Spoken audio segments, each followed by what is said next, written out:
The information I talk about is about life, the Zoe kind of life, the life that's the abundant life. Thank you for the heart me. It is the best kind of life there is. Zoe life is the thing that makes God, God. It's the highest kind of life there is. And it's not carnal. It's not fleshy. It's not the kind of life that you walk in when you do the best you possibly can. It's not the kind of life when you win the game. It's greater than that. Because even if you win the game, there's always somebody losing. But in life, everybody wins. It's abundant life. There's no darkness. It's all life. And so the more we understand that, the more we step into this, the more we realize that this kind of life is the remedy for physical death. It gets rid of it first in your mindset. And death and life is in the power of not only what you say, but you speak from your heart. The root of it is in the conversations of your mind. So if we're ever going to solve the issue of death, we're going to have to go to the mind and figure out how that thing works. And so I'll say it at the beginning and at the end that we have a course that we're working on called The Mechanics of the Mind. And it's a free course, and we have been working on it for a while now, but we have the outline stage pretty much complete. It's only a couple of more lessons that we're going to do in the outline stage. And then I have to go in there and, explain everything and kind of set the course in motion. This course is free, and if you would like to get it, all you have to do is send us an email, say, hey, put me on the mailing list, so when it's finished, you could just shoot that thing to me, and we'll do it. Again, there's no charge to it, no price to it. So this is something that we want to do for you to help you understand how your mind works. You have to work on your mind. You have to work out your salvation. And if you don't know what you're supposed to be saved from, oh yes, saved from hell, saved from my boss man, or saved from some situation. The only thing you're saved from, and from God's perspective, is this thing called death. And so if we know that, or can at least get a handle on that, now we can start changing the course of the ship, and now we can work out our salvation by working on this thing called the mind. You are what you think. And for anyone that's coming in here and you're finding that you can't do any comments, it's because we cut them off. I don't want you to feel like we're just punishing you individually or anything. We're not. We just had a lot of distractions in here, and people, when they come to this live and they finally realize what it is about, they just want to get the information.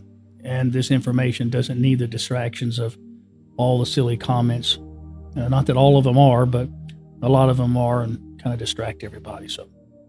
But if you have any comments or anything you want to say or any questions to ask, just write me at utologyforme@gmail.com. It's down here on the screen, and I will be sure to answer you back.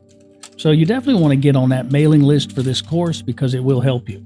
All right, well, today we're going to talk about a very exciting subject in the course of life.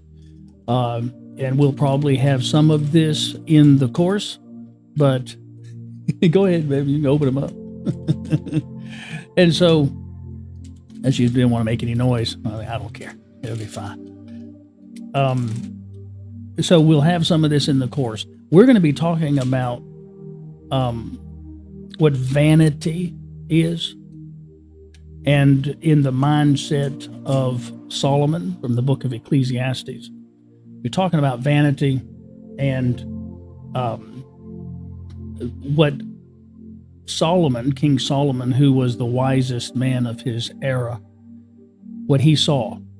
And I want this that I'm going to say in this hour or so that I talk to you, for you to get real with this, because we're talking about a life that works naturally, the supernatural. It works it naturally. Now, I know everybody has this idea of the supernatural, and thank you for the heart me. And they're just like, okay, yeah, well, the spooky stuff. No, we're talking about is if you had stepped into heaven right now, into that realm, what would be natural? Death would not be natural. So we're learning how to live in the supernatural. Super, just to talk about it, is supersedes natural life. That's what supernatural is. We make it so spooky, but it's no different than what the law of lift and thrust is to the law of gravity. It supersedes it. It's just a higher law. The life, the Zoe life, is a higher life. It's just a life that supersedes carnal life, and we can have access to it. It's just in a different part of our mind. It's in a different way we think. So this is why if we can master the mechanics of the mind, you can begin to live supernaturally, naturally. So this is the whole goal. If we say that there is no way to conquer physical death, then we become in the same context the people that said back in the days of the Wright brothers, well, there's no such thing as a man flying. We would be speaking out of ignorance. And our ignorance is so conditioned to believe in itself that this is the reason why people perish. This is the reason why people that didn't believe in that could not prove the law of lift and thrust, because they wouldn't go down that road. I don't believe in it. We've never been able to fly, and I believe we'll never be able to fly. And that kind of mindset would keep them on the ground. So if you want to stay in the ground, then don't believe any of this. But if you have the opportunity to believe it, it could save you from that cemetery. It could save you from that experience. So this is what this live is all about. So let's go over here. I have a lot of scripture to read. So like I said, this is not, religious stuff. I just have to read from the book where I saw it. Okay, I've studied the Bible for 40 plus years, and I've gleaned a lot of wisdom from it. I've seen a lot of things. If I had read the Quran, or if I had read the Book of Mormon, if I had read those things, it would have locked me into a specific way to read it, the same way it did with the Bible. But I just stepped out from the way everybody was reading it, the way I was taught to read it. And when I did that, I was reading it a different way. And when I did, my eyes were being open to what it was saying behind the scenes. So you need to know this stuff. So let's go over here to the book of Ecclesiastes. And this is talking about King Solomon. He wrote this, so there's a lot of wisdom in this. So let's take a look at this. The words of the preacher, the son of David, king in Jerusalem. This is Ecclesiastes 1, verse 1. Verse 2 now. Vanity of vanities, saith the preacher. Vanity of vanities. All is vanity. Now, what that means is that everything he's getting ready to talk about in this whole book, it says it's all vanity.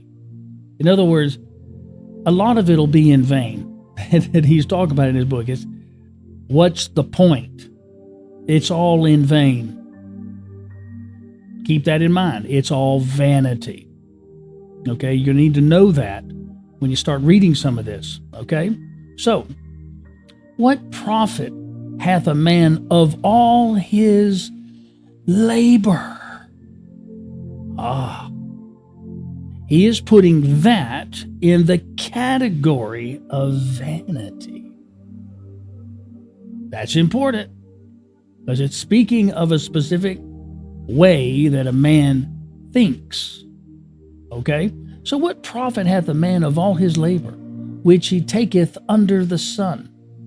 One generation passeth away, and another generation cometh, but the earth abideth forever.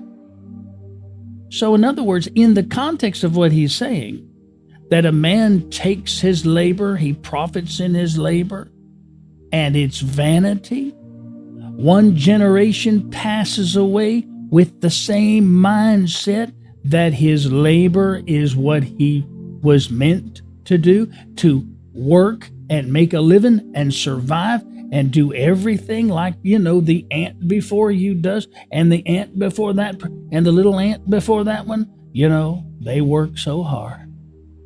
And so this idea, this concept is classified under this topic of vanity. But notice, one generation, not one person, not one family, not just a town or a city, not just a country, but a whole generation passeth away. In other words, they die in this vanity under all the work of their hands. You see that? One generation passeth away, another generation cometh.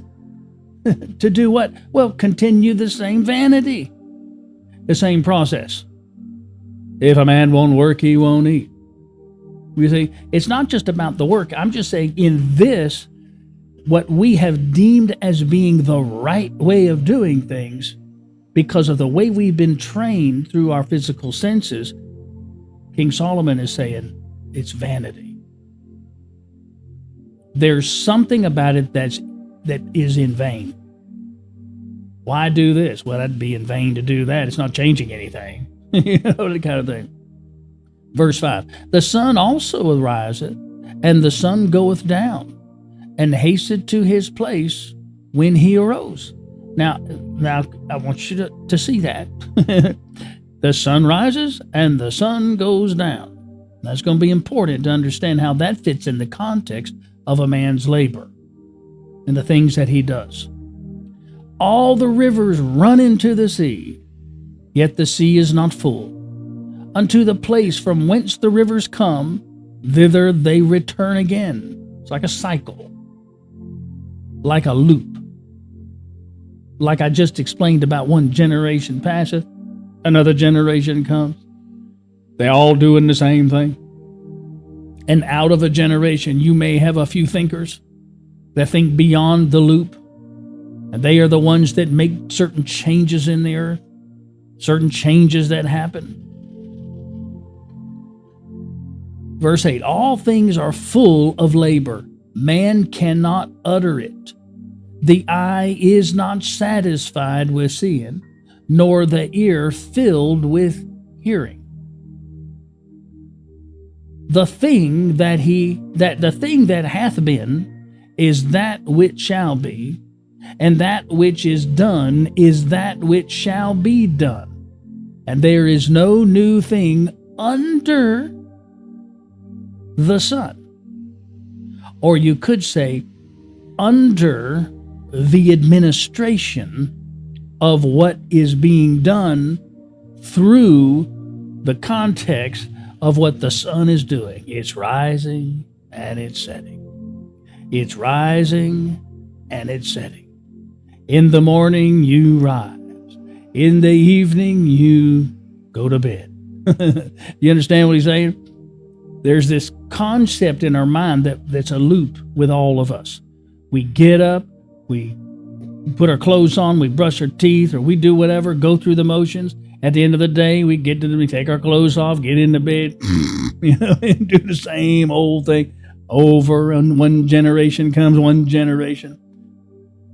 See that? So it's a loop he's referring to.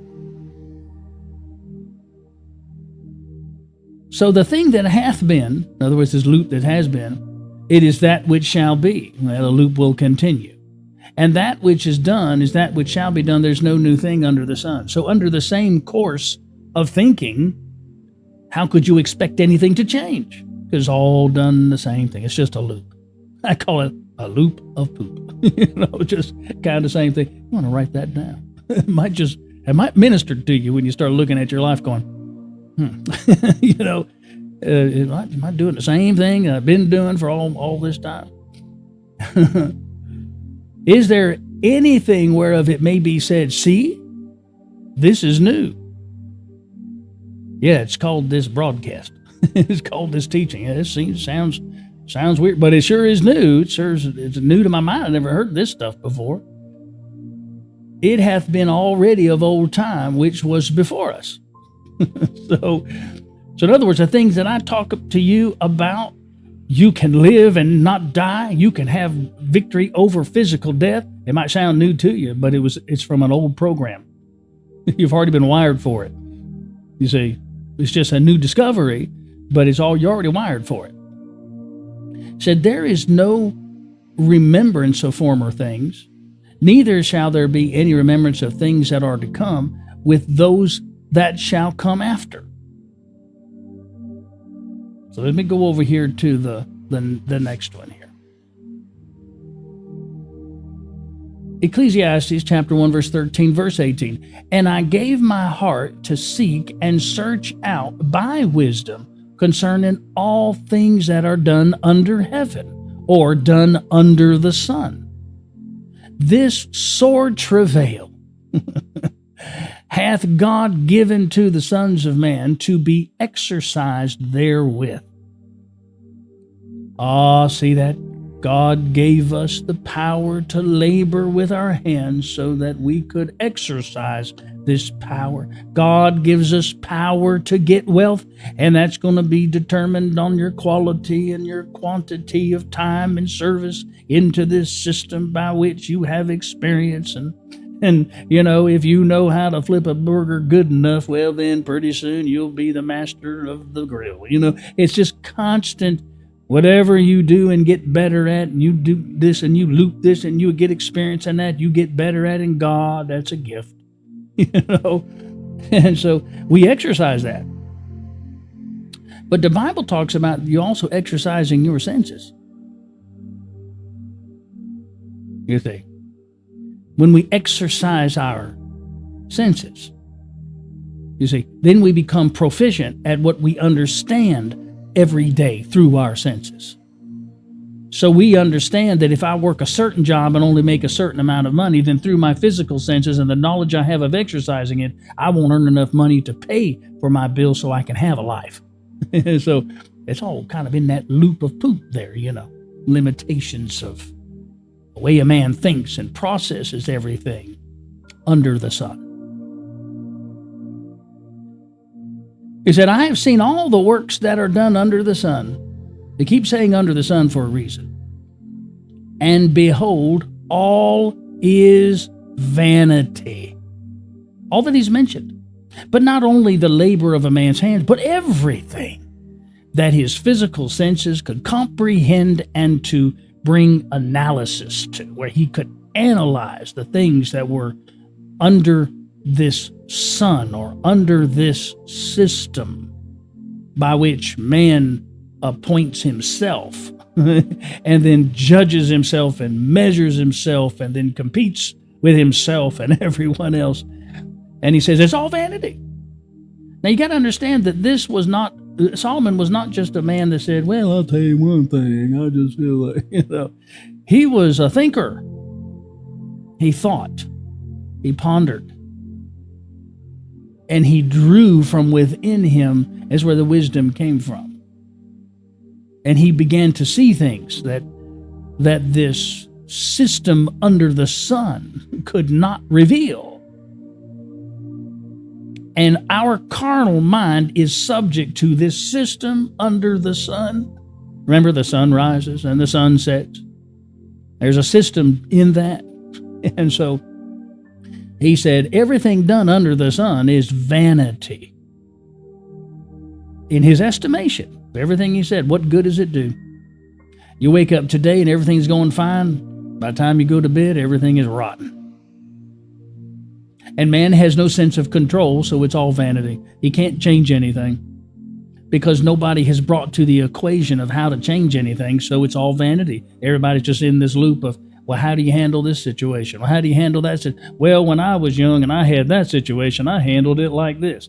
And so we just repeat what somebody else did to handle the situation. We find out it didn't handle it. And then we try to find another way to handle certain situations. It's just nothing new. It's just the same thing. But he says it's vanity and vexation of spirit. In other words, when you're finding all you know to do in your carnal system, it vexes your spirit because it locks it up because we just become what we think. And if I'm thinking in my carnality, it locks up my inner man. It locks up the potential of the mind of Christ. So everything done carnally is this loop of poop. It's just constant, the same thing over and over again, and no changes. When the answer is sitting right in the mind of Christ, but nobody knows it. So that which is crooked cannot be made straight, and that which is wanting cannot be numbered. Carnally, every time you put something in the carnal equation, you can't change it but so much. And you can only change it based on the smartest mind in that carnal system. This is the reason why when there's a problem, we try to find out who has the carnal answer to it, because that's the smartest guy in the room. He might be the most educated, he might have the most experience, but that's the smartest guy in the room. But the only answer they can bring is a carnal answer. That's it. Because that's the system by which they work under. Verse 16, I communed with my own heart, saying, Lo, I am come to great estate, and have gotten more wisdom than all they that have been before me. Remember? One generation passes away, another generation comes. He said, I've gotten more wisdom from all the generations that were before me. Why? Because he communed with his own heart. Now, what does that mean? It means that there's another side of your mind that you began to listen to. And Solomon began to listen to information that came from within him and not from the information that came from his senses, which was out there and everybody else already knew. You know, tried things like another knew, which we tried from a different angle, you know. So I commune with my own heart. Lo, I am come to great estate. I have gotten more wisdom than all they that have been before me in Jerusalem. Yea, my heart had great experience of wisdom and knowledge. See, this is the reason I tell you, everything that you desire is already on the inside of you. It's in the mind of Christ. It's there already. We have to learn to commune with it. You're not looking for answers. If you're looking out here for your solutions out in your carnal mind, carnal flesh, trying to work, find a better job, hey, we need a better interest rate on this loan so we can get the house and the cheaper prices. I don't care what they say. Oh, yes, you might get that interest rate, but then the economy shifts, and boom. When the 2008 fallout happens like it did then, and I don't care what kind of good price you got, depending on where you got that loan from, what does that mean? People lost a lot of homes then. And so I don't care what we trust out here. It always has no promise of life. It's just we go through the motions and we follow everybody else. I'm telling you, you got to be careful of that. Well, how can you if you don't know how to commune with your own heart? If you don't know, and the commune with our own heart is, look, it just simply means this. You learn the mechanics of your mind. And when your flesh can't produce an answer, you already know where to go to get the answer.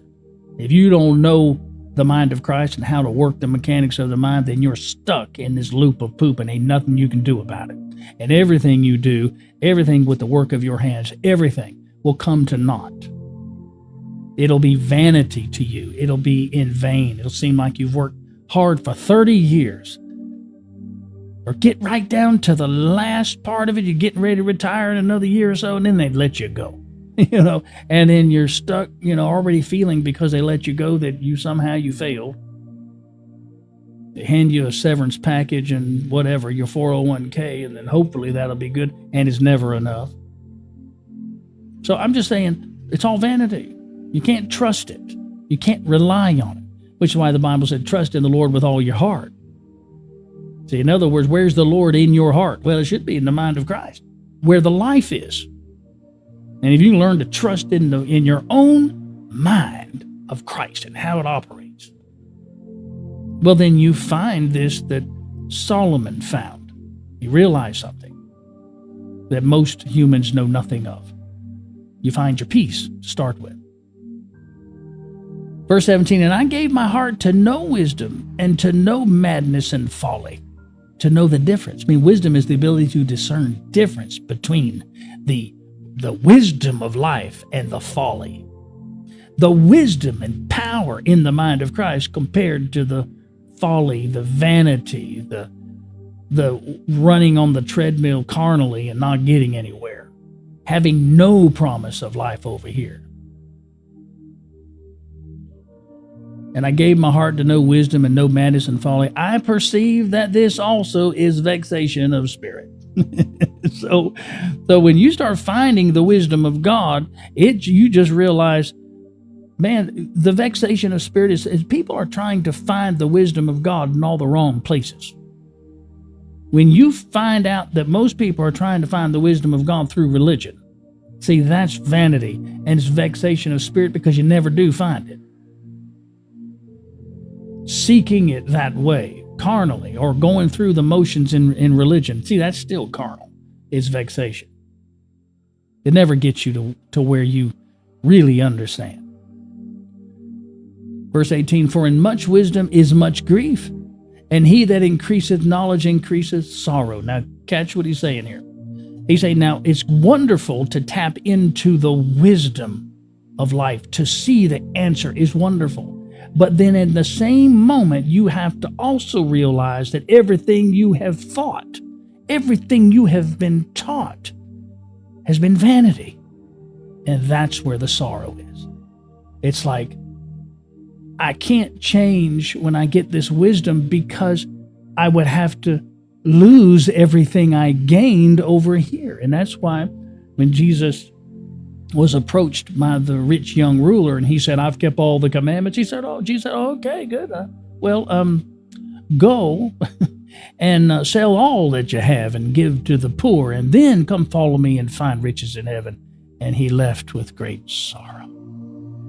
He found wisdom, all right. Jesus said, sell all that you have, give to the poor, follow me, and you'll find riches in heaven. See, that was the wisdom. But he couldn't see it. All he saw was what he lost, was getting ready to lose. He said he couldn't let it go. So with great wisdom comes great sorrow, and you are halt between two opinions, and you got to make a decision. Will you hang on to everything you've learned and take that as your knowledge, your truth, and all of that? Will you be willing to die to self so that you can come into a greater way of thinking, a greater wisdom, a greater life? And most people are not willing to set a go. They're not willing to get out of the fun V and step into, that humdrum V where all that wisdom is boring and no that. I don't let go of all this fun stuff because that's fun. But I tell my family all the time, just reference that Fun V always runs out of gas. That thing it's got nowhere to go, Until finally it says, well, I think we need to get out of this one and get into the humdrum V. It might be a little tight in there, but it will keep going. It gives us, will get us to where we're meant to be. All right, let me see if I can go to the next one here. Okay, you're like, how many scriptures are you going to read? Well, I have to read it so you can understand the context of it. So just bear with me. We're going to get to, in the end of this, we're going to get to the point of what I'm saying. My wife says, amen, brother. Remember, all is vanity. There's a certain system that works with the sun that rises and sets, and so it's going to have a good end in here. Ecclesiastes chapter 2, verse 1 through 11. 11 verses, my God, as slow as you read. Can't you just read through it? You always got to stop and comment. Oh boy, I tickle myself. Okay, verse 1. I said in mine heart, go to now, I will prove thee with mirth. Therefore enjoy pleasure, and behold, this also is vanity. Eat, drink, and be merry, I said of laughter, it is mad, and of mirth, what doeth it? I sought in mine heart to give myself unto wine, yet acquainting mine heart with wisdom, and to lay hold on folly, till I might see what was that good for the sons of men, which they should do under the heaven all the days of their life. So in other words, he's just saying that he looked at life from all perspectives carnally. What men enjoy, what he enjoyed, the systems that they followed, he looked at all of it, from the work to the play. He just looked at all of it. He said it's all folly. What good is it? It said, I made me great works. I builded me houses. I planted me vineyards. And King Solomon is saying this. He did all this. He's talking from experience now. I made me gardens and orchards, and I planted trees in them of all kinds of fruit. I made me pools of water to water therewith the wood that bringeth forth trees. I got me servants and maidens, and I had servants born in my house. That kind of sounds like wealthy, right? Also, I had great possessions of great and small cattle above, and all that were in Jerusalem before me. I gathered me also silver and gold, and the peculiar treasures of kings and of princes. I gat me men singers, women singers, and the delights of the sons of men as musical instruments, and that of all sorts. So I was great, and increased more than all that were before me in Jerusalem. Also my wisdom remained with me. And whatsoever mine eyes desired, I kept not from them. I withheld not my heart from any joy, for my heart rejoiceth in all my labor. And this was my portion of all my labor. So the highest thing he could get were those things that he described. The things that would satisfy any man's flesh, any desire that a man would have. I receive the portion of my faith. Well, whatsoever thou sowest, thou shalt reap. If a man won't work, he won't eat. It's just that kind of deal. I tell you what you got, you sow out there, you're going to get. But notice that all of that was carnal. Everything he was talking about was carnal. It was kind of the life when you were reading that or hearing that, you were like, yeah, I sure wish I had that. Yeah, men servants, maid servants, and I wish I had pools of delight, all that kind of stuff, Said, then I looked on all the work that my hands had wrought, and all the labor that I had labored to do, and behold, that means look and see, all was vanity and vexation of spirit, and there was no profit under the sun. There was no profit I could find under the constraints of this system that rises and falls. That's important that you get what he's saying here.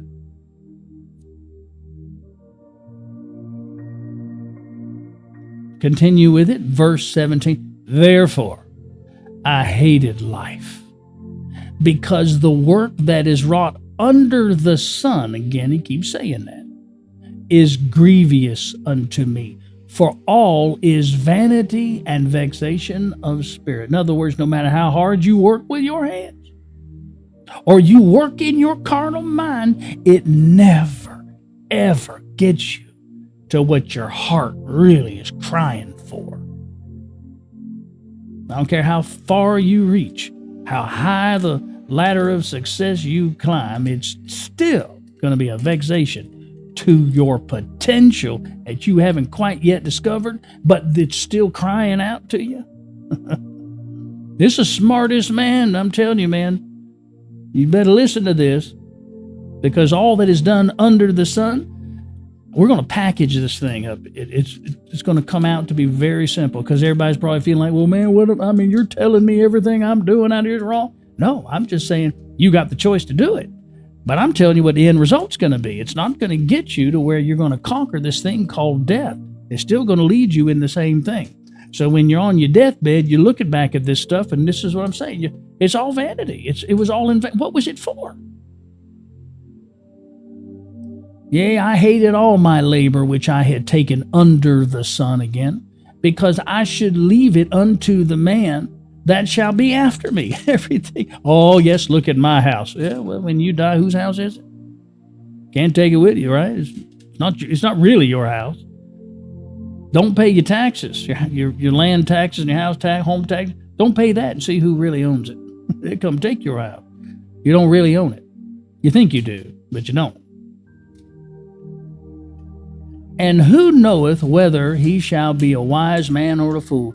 Yet shall he have rule over all my labors, wherewith I have labored, and wherein I have showed myself wise under the sun.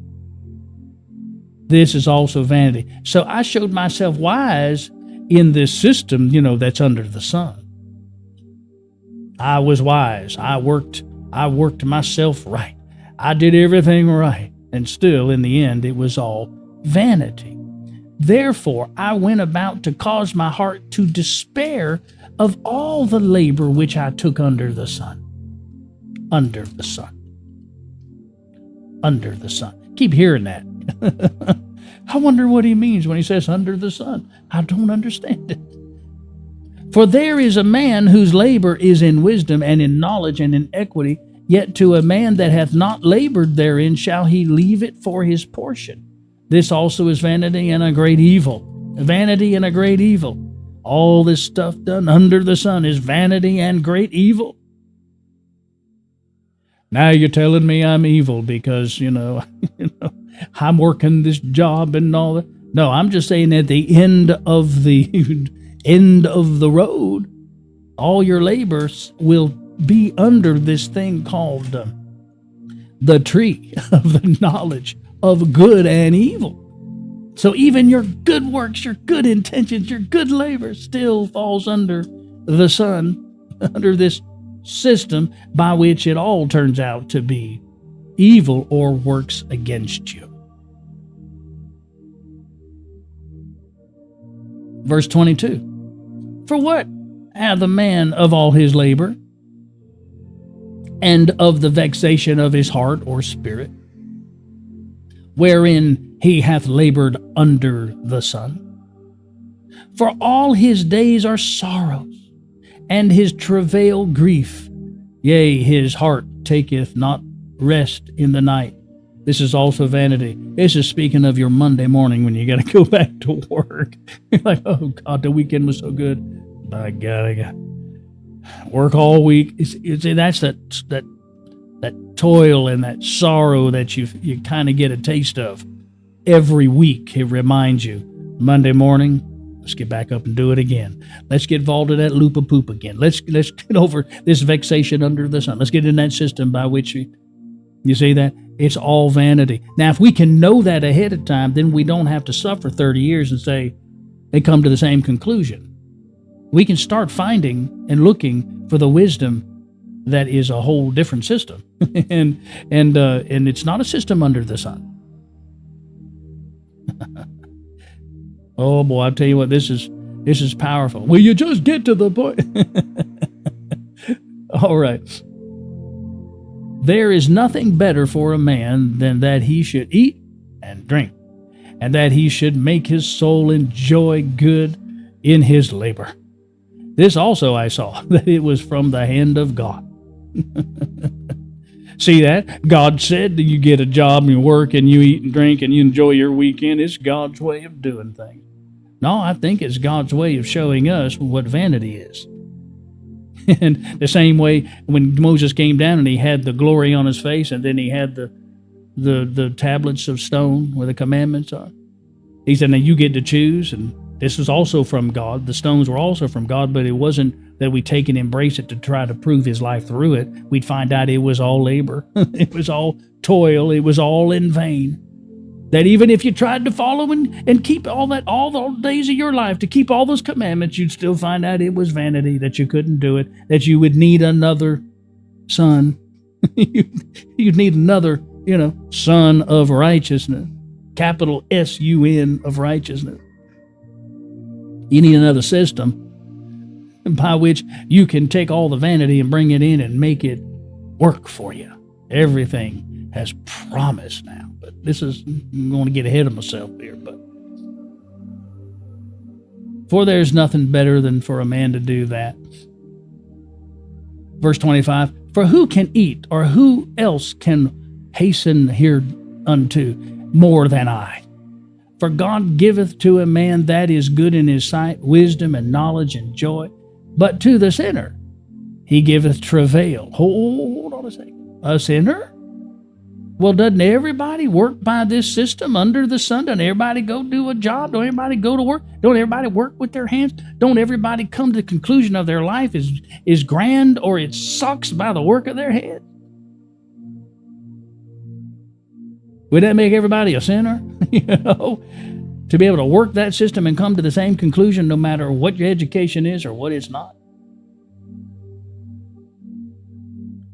For to the sinner he giveth travail, to gather and to heap up, that he may give to him that is good before God, that this also is vanity and vexation of spirit.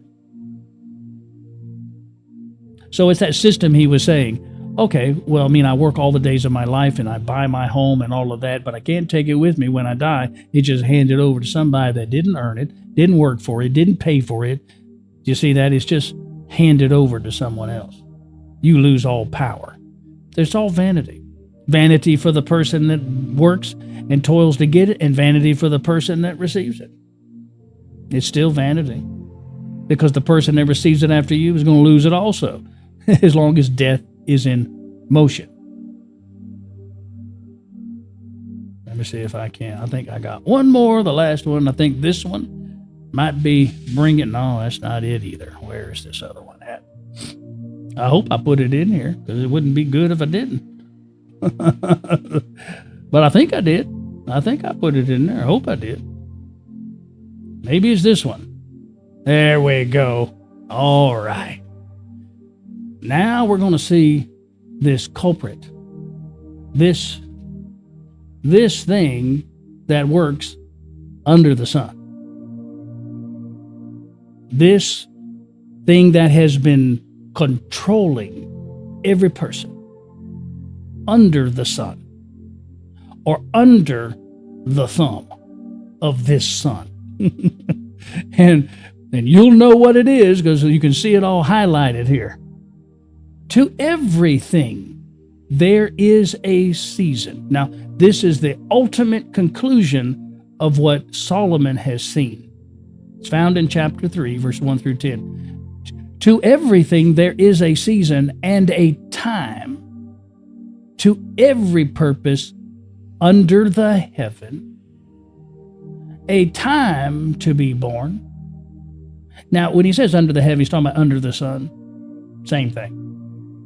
A time to be born and a time to die, a time to plant and a time to pluck up that which is planted, a time to kill and a time to heal, a time to break down and a time to build up, a time to weep and a time to laugh, a time to mourn and a time to dance, a time to cast away stones and a time to gather stones together, a time to embrace and a time to refrain from embracing, a time to get and a time to lose, a time to get or keep and a time to cast away, a time to rend and a time to sow, a time to keep silence and a time to speak, a time to love and a time to hate,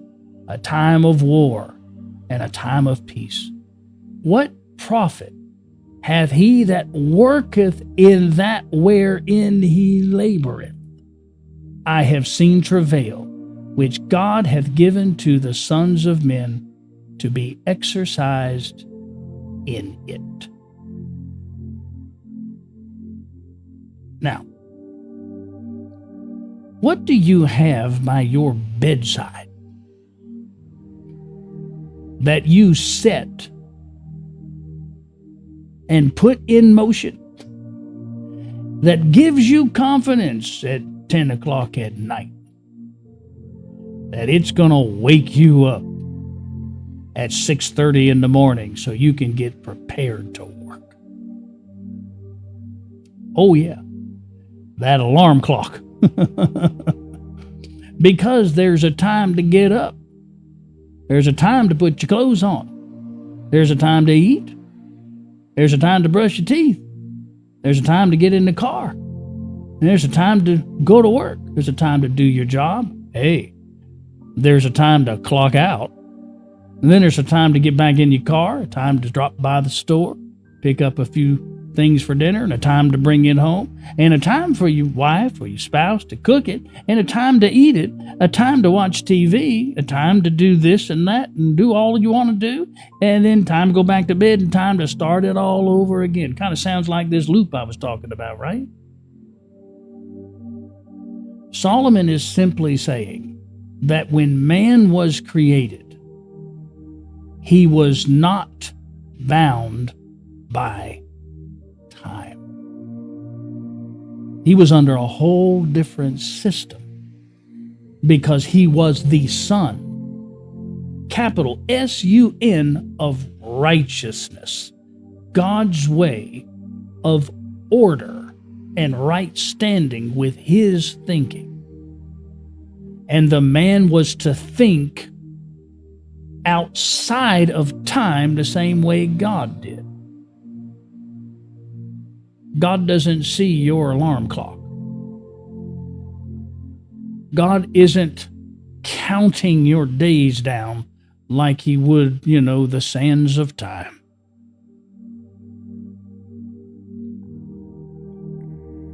God created time as a commodity, the same way water is a commodity for man. It was meant to be used, not meant to govern your life. Well, it's a time under the sun for a man to die. Well, not if he's not subject to time, but dominates time. Well, that's impossible. No, man did not rise to life, and then the epitome of life was he had to turn to time and figure out when his life was going to be over. No, he was risen in righteousness, but he fell to time. In the mind of Christ, you have the potential to have everything and to be everything you desire in your imagination right now. There is no time limit. There's no end of time. There's no beginning of time. It is right now. See, this is why faith does not work in the realm of time under the sun, when it rises, when it sets. In the rotation of the earth, it rises and it sets. So we can know when the 24-hour day is, and when it's time to get up and time to go to bed, time to work. Everything is determined by those little numbers. It took it off there. It's done by them little numbers that we so trust. Our whole lives are built on it. There's nothing that you do that doesn't require time to be involved. Well, I'm telling you, your carnal mind is governed by that time system. And you think there's no time for things. Well, we got to hurry up. We're in a rush. I have a doctor's appointment. It's at such and such a time. Well, that bill that you have, it's got a due date, and if it doesn't get paid on time, dun, dun, dun, dun, dun. Here come the phone calls, and they come all the time. I've been through that, so I know what I'm talking about. Well, see, so if man fell from grace and from the power of God and his unlimited ability to where nothing could master his life, he would have dominion and sole control over everything he could see, hear, smell, taste, and touch. Time would also say, yes, sir, amen, so be it. So man fell to the dominion of time. And everything in his life is judged under the system. That's why I said under the sun. He's talking about under time. See, everything you do under the system of time has a beginning and an end. But God is the kind, he sees the end from the beginning. There is no time. It's like he reverses every system that we call yes and amen. He just reverses it. Every system you have, you get up in the morning and you work and you do and you do and you go and you earn your money. You come back and you just do it all again. And we think that that's the measure of life that every man's supposed to walk by, but it's carnal. And it's all done in vain in the end. Oh, yes, payday's great when you get it. Amen, brother. Hey, you talking in tongues and shadahan and yabba dabba doing. You're doing all that stuff. But the thing is that when your money's gone, where's the tongues at? There's a few tongues and a couple fingers showing the way too. Attitude pops up. Why? Because the system under the sun that you follow fails you all the time because there's no promise of life. I sure wish one day I could get that house. I went to go talk to the loan officer. He said, by God, that ain't going to happen. You need another job. Have you ever thought about going back to school? And then it puts all this labor on you, this toil on you, this frustration on you. And you're trying to figure out how can I get out of this? Well, see, this is the reason you have to find the kingdom within you and how it operates in the mechanics of your mind, because then you're no longer under the rule of time. Time starts saying to you, yes, amen. See, time operates in your carnal mind. It's all dealing with what your senses pick up. But in the mind of Christ, you're free from that. So whom the Son sets free is free indeed. So if the mind of Christ could ever set your carnal mind free from the system under the sun, by time, it gets you out from under time, where time now works for you, and not you having to work for it. Everything you're doing is by time. So is there a time to love, a time to hate, time to war, time of peace? What profit? See, God gives you power to increase in wealth, that your profiting would appear unto all. He ain't talking about God will give you a great job so he can see you should show everybody how much you're prospering. He's saying no. He said in the mind of Christ, you'll show people what profit really is. And I'm going to tell you where a profit comes from. The profit comes from a prophet. They're spelled differently, but see, the prophet of life, the one that preaches life, that's where your profit's going to be. You're going to profit in life, and that's going to overturn this system that you've been walking by carnally, where you have limitations, where you don't dream. Oh yeah, you fear, and I just wish I could. You wish and you hope. I tell you, I wish I could have that better. Have a car. Car's getting ready to break down. It's a clunker anyway. It just, I need some help, but I can't get a loan because I don't have a good enough job. And I don't even have a down payment. See, all of that is. See that? You better get your stuff in order. You better take some time off and contemplate.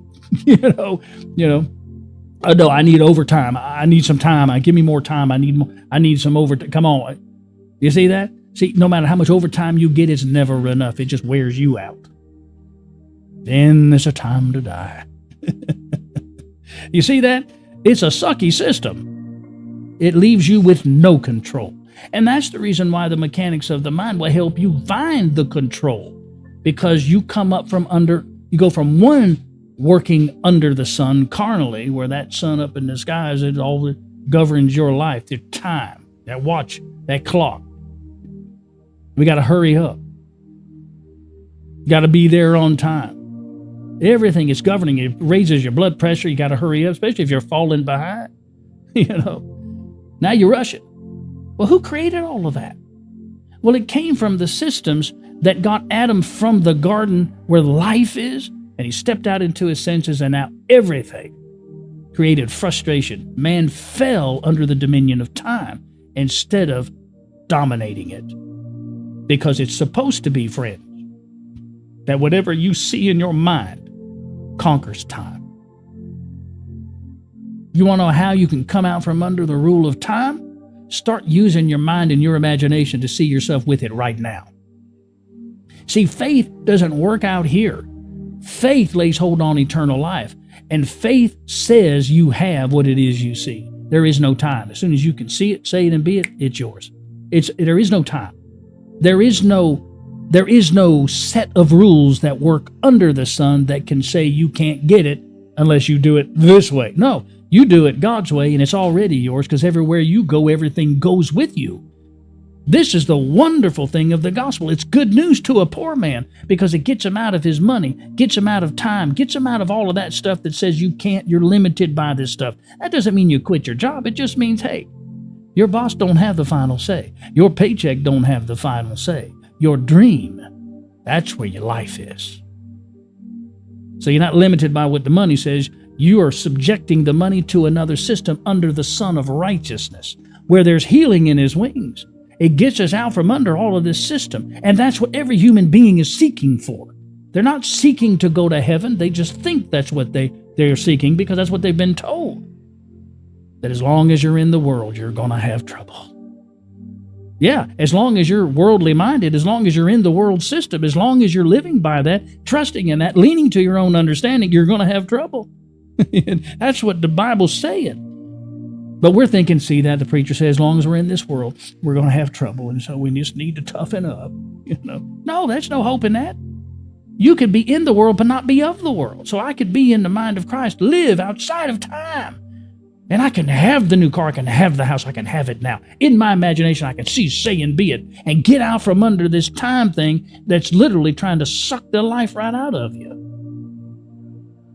It wants you to go and get that life insurance policy and go on and talk to your funeral home director and buy your plot and get things ready because it's about that time. And you plan for that time years in advance. You're already preparing for time dominating you. You're already doing it. You mean, brother, I shouldn't? No, what I'm saying is that as long as you're under the system that's under the sun, that's telling you you need to and you can't, well, then you might as well prepare for it because you're giving it the permission to rule you. But if you can change the way you think, which is what Jesus said, change your mind, the way you've been conditioned. Stop walking by these senses that lock you under this system under the sun. And gather yourself together. Bring your carnal mind over here to the mind of Christ and forsake not the assembling of yourselves together.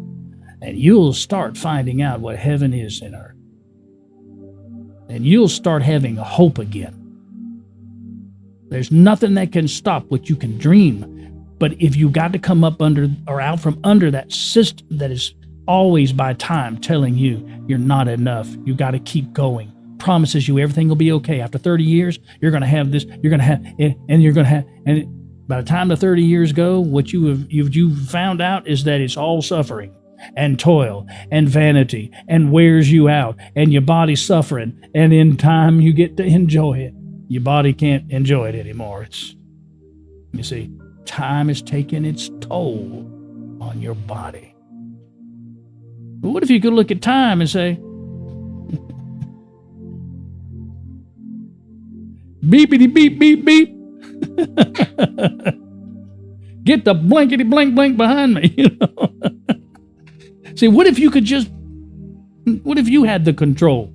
What if time tried to tell you something like Goliath did David? I'm going to take your head off your shoulder. I'm going to this and that. He said, no, hold on a second. I'm in covenant here. And I see a whole different thing, and I'm going to take your head off your shoulder, and guess what? It's going to be effortless. And I'm going to tell you what I'm going to do, and you can just see Goliath already shaking in his boot. You see, when you get out of time and you step into the mind of Christ, then the Father takes over. The law of the Spirit of life takes over. It's going to say, ain't no time going to tell the Father. He can't. He created the system. He's the one that created time, but he meant for it to be a commodity to man, to serve man, not for man to be dominated by it. That's what happened with the curse. When you shift to your senses and you're living by your carnal mind, you fall under the constraints of time. And now you say yes to time, amen to time. And that's the last thing you want to do. Because that's when all that time to be born, time to die, time to plant, it's all saying all the work of the hands. It's all, you're under the constraints of what that Mack truck is going to do when its time reaches you and hits your car. If you can take time out of the way, then that Mack truck will go right through you, and you don't even affect you. Because you rise above time. Time, it'll stop time. That's why I told you a while ago, and I got to hurry up and get off of here. I've been up here in about an hour now, is that, Jesus walked on the water and people didn't know how he did it. I know how he did it. He stopped time. I will get into that. Maybe I'll talk about this again tonight, but starting tomorrow, I'm going to bring some examples in the Bible that reveal what will happen if you can just get time out of the way. All right. I hope that this stuff has helped you. I hope it gives you hope, and I hope it inspires you to come up under the sun of righteousness and get out from under the system by which you are working by time, suffering by time, sickness by time. Isn't that just what the doctor says, Well, you've only got but so much time to live now. This cancer, this disease, it's not the disease that's going to kill you. It's the time you believe in. You got 6 months, and now you got the 6 months on your mind. And you believe in the 6 months. You go tell everybody, yeah, doctor said I only got 6 months. What's killing you, the cancer or the time that you're holding on to? Once you begin to dominate time, don't matter what the doctor says. Sickness works through time. Lord, I hope you got that. Get rid of time, sickness can't work. See, death works in time. It don't work. It don't work in the mind of Christ. It only works in here, the carnal mind. This, I hope, is freeing everybody. It sure frees me, I'll tell you that. All right, well, I guess I'm getting ready to go. Look, if you have any questions or comments, please write me. It'll help you, and it also encourages me to know somebody's listening. Somebody's hungry. If you're not hungry, you're never going to be filled, or you're never going to have a light strong enough to see what you have, what is already presently with you, to empower you to come out from under that system of time. So please write me at utologyforme@gmail.com if you have any questions, or if you just want to vent. If you want to tell me, I'll tell you one thing, brother, I think you're nuts. It's okay. Tell me where your mind's at. I want to know where your mind is at. It's okay. You got where you are, honestly, the same way I got where I am, honestly, and we're all on the same road, and we're all just trying to find our way. So let's just find the way that has least resistance to it, so that you don't have anything, like when I was in the service and I was stationed in Japan, we had these jungles we had to go through, and and you got these vines right there. And we used to call them wait a minute vines. And that means when they get a hold of you, say, wait a minute. You got to get those vines off of you, because with them on you, you ain't going nowhere. So we want to choose the path that has least resistance, where there's no wait a minute vines. That's where time isn't grabbing a hold of you, saying, it ain't impossible. So if you want to know more about this and the mechanics of the mind and stuff like that, just please write me, utologyforme@gmail.com, and I'll make time for it. I'll jump on that thing, man. We're going to make this thing work for you, all right? Well, thank you so much, everybody. I'll be back tonight. We'll talk about pretty much the same thing. And if you missed it, I should have this video uploaded maybe by tonight. So if you can't make it tonight or whatever, but if you want to hear it again, just come on back at 8 p.m. Eastern Standard Time, and we'll talk about this again. And then tomorrow, we'll start getting into some examples that the Bible says that'll show you that people did have. They caught revelation of a portion of this. They implement it in some portions and times of their life. So, all right. Well, thank you so very much. And until we meet again, I'm Adam King. God bless you. Bye-bye.